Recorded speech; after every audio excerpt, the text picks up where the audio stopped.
Iran में एहतजाज की आग बढ़ती जा रही है, वसीतर होती जा रही है। आखिर इसके पीछे की वजूहात क्या है?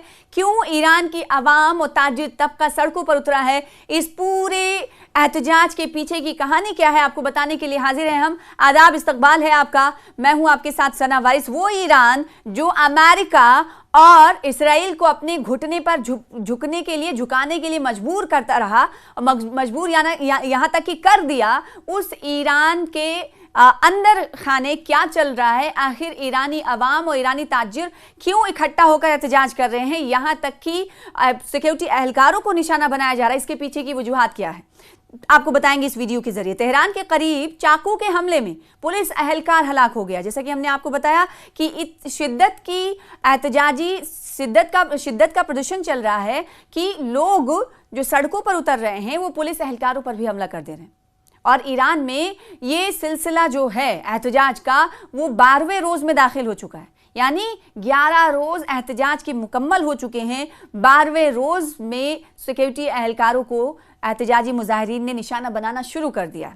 ईरान के दारुल हुकूमत तेहरान के करीब होने वाली बदअमनी के दौरान एक ईरानी पुलिस एहलकार चाकू के वार से हलाक हो गया। मकामी ज़राए अबलाग के मुताबिक ये वाक़या ऐसे वक्त पेश आया जब महंगाई के खिलाफ, देखिए इस पूरे एहतजाज के पीछे की वजह महंगाई है। मकामी ज़राए अबलाग के मुताबिक ये वाक़या कहा जा रहा है कैसे वक्त पेश आया जब महंगाई के खिलाफ एहतजाजी मुजाहरे अपने 12वें रोज में दाखिल हो चुके हैं। खबर रसाई एजेंसी के मुताबिक शाहीन दहकान नामी पुलिस एहलकार जो तेहरान के मगरिब में वाक़ शहर मलारद में तैनात था, चंद घंटे कबल उस वक्त कत्ल हुआ जब वो इलाके में जारी बदअमनी पर काबू पाने की कोशिश कर रहा था। यानी लोगों को मुंतशिर कर रहा था, लोगों को वहां से हटा रहा था, एहतजाजी मुजाहिरीन को कंट्रोल कर रहा था। उस दौरान उस पर हमला कर दिया गया। एजेंसी ने बताया है कि हमलावरों की शिनाख्त के लिए तहकीकात जारी है।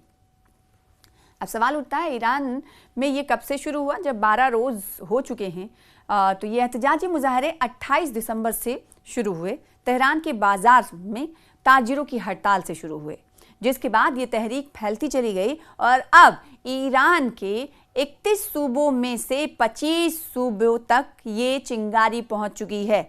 मुजाहिरों का मरकज खास तौर पर मुल्क का मगरबी हिस्सा है, जहां कुर्द और लुर अक़लियतों की बड़ी आबादी रहती है।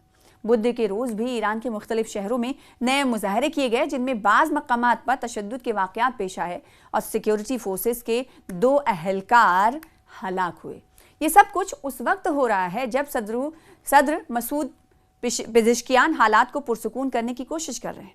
मंगल के रोज़ पहली मरतबा तेहरान के वस्त में भी झड़पें हुई। हालांकि उससे कबल दारुल हुकूमत में सिर्फ शाम के वक्त महदूद इज्तिमात देखे जा रहे थे और कोई बड़ा वाक़या तो नहीं पेश आया था। लेकिन खबर रसाई एजेंसी के मुताबिक सरकारी अदाद-ओ-शुमार और मीडिया रिपोर्ट्स की बुनियाद पर यह एहतजाजी तहरीक कम अज़ कम 50 शहरों तक फैल चुकी है। 21 सूबे और 50 शहरों तक ये एहतजाजी मुजाहरा फैल चुका है, जिनमें ज़्यादातर छोटे और दरमियाने दर्जे के शहर शामिल हैं, बिलखसूस मगरबी इलाकों में।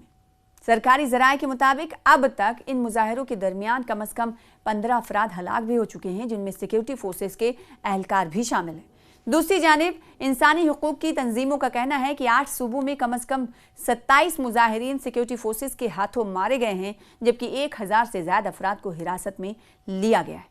वो ईरान जो दुनिया को अपनी ताकत को दिखाने की कोशिश करता रहा है, वो ईरान जिसने अमेरिका और इसराइल के आगे घुटने नहीं टेके बल्कि सीना चौड़ा करके जंग लड़ी, वो ईरान अपने अवाम के हाथों मजबूर है। ईरान में प्रोटेस्ट हो रहा है। सदर पेज़ेश्कियान, जिन्होंने एहतजाज के आगाज से निस्बतन मोहतात और मुतदल मौक़िफ़, बैलेंस मौक़िफ़ अपनाया हुआ है, उन्होंने बुध के रोज सिक्योरिटी फोर्सेस पर जोर दिया कि वो मुजाहिरीन के खिलाफ किसी किस्म की कार्रवाई ना करें और पुरअमन एहतजाज करने वालों और बदअमनी फैलाने वालों में फ़र्क करें। ये बात खबर रसाई एजेंसी ने नायब सदर बराए इंतज़ामी उमूर मोहम्मद जाफ़र क़ायम पनाह के हवाले से नकल की। इसी दौरान ईरानी फ़ौज के कमांडर अमीर हातमी ने अमरीका और इसराइल के खिलाफ सख्त लहजा इख्तियार किया। ये रद्द-ए-अमल अमरीकी सदर डोनाल्ड ट्रंप की उन धमकियों के बाद सामने आया है, जिनमें उन्होंने मुजाहिरीन की हलाकत की सूरत में ईरान के खिलाफ फौजी मुदाखलत का इंदिया दिया था। नेज़ इसराइली वज़ीर आज़म बेंयामिन नेतन्याहू की जानिब से मुजाहिरीन की हिमायत के बयान पर भी ईरानी क़यादत ने नाराज़गी का इजहार किया है। हातिमी ने कहा है कि तेहरान इन बयानात को खुली धमकी समझता है और खबरदार किया कि अगर दुश्मन ने कोई गलती की तो ईरान उससे कहीं ज़्यादा सख्त जवाब देगा, जैसा कि जून में इसराइल के साथ 12 रोज़ा जंग के दौरान देखा गया था। इसमें अमेरिका ने ईरानी जौहरी तंसीबात पर हमले किए थे। वो हमले जिसे ऑपरेशन हैमर के तहत अमेरिका ने इसराइल का समर्थन, इसराइल की हिमायत करते हुए ईरान पर किए थे और 3 जौहरी तंसीबात पर हमला किया गया था, जो कि ईरान का दिल माना जाता है। तो एक बार फिर से जब अमेरिका और इसराइली वज़ीर आज़म बेंजामिन नेतन्याहू की तरफ से मुल्क के अंदर यानी ईरान में जो चल रही एहतजाज है उसके पेश नज़र रद्दमल का इजहार किया गया और फौजी कार्रवाई की बात कही गई, तो 2 टूक अल्फाज में ईरानी लीडरों की तरफ से ये कहा गया है कि आपने अगर कुछ गलती की तो आपको, जब जून में जिस तरह से 12 रोज़ा जंग हुई थी उस शिकस्त का सामना करना पड़ा था, वैसे ही शिकस्त का सामना करना पड़ेगा। यानी ईरान ये कहना चाहता है कि आप अपने घर की देखिए, हम अपने घर के मामलात को सुलझा लेंगे, किसी बाहरी को इस मसले में पड़ने की ज़रूरत नहीं है। तो ऐसे में एक धचका तो है ईरान के सामने, वो ये कि वो ईरान जिसने अपनी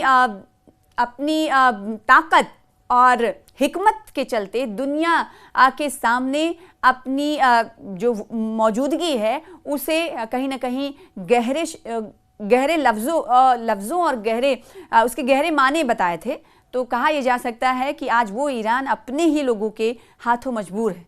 अपने ही लोग ईरान के ख़िलाफ़, ईरानी सरकार के ख़िलाफ़ इस वक्त एहतजाज कर रहे हैं। इस बीच बड़ी बात यह है कि जो ईरान के सरपरस्त आला हैं अली ख़ामनेई, उनकी तरफ से इस हवाले से अभी तक कोई बयान सामने नहीं आया है। इस पर भी नज़र बनी हुई है कि आखिर वो आवाम से क्या कुछ कहते हैं, क्योंकि जब हमने देखा था 12 रोज़ा जंग चली थी अमेरिका और इसराइल दोनों के साथ ईरान की, तो उस वक्त हमने देखा था कि आए दिन सुप्रीम लीडर आयतुल्लाह ख़ामनेई आवाम से मुखातिब होते थे और बहादुर आवाम का शुक्रिया करते थे। लेकिन आज जिन्हें बहादुर अवाम के लक़ब से पुकारने वाले ईरान के आला लीडर आयतुल्लाह ख़ामनेई इस वक्त ईरानी नेताओं को मजबूर किए हुए हैं और यह एहतजाज हो रहा है महंगाई के ख़िलाफ़। 12 रोज़ में दाखिल हो चुका है ये एहतजाज प्रदर्शन। अब देखने वाली बात होगी कि ईरान की सरकार कैसे इन तमाम चीज़ों पर काबू पाती है और कब तक इस मसले का निपटारा होता है।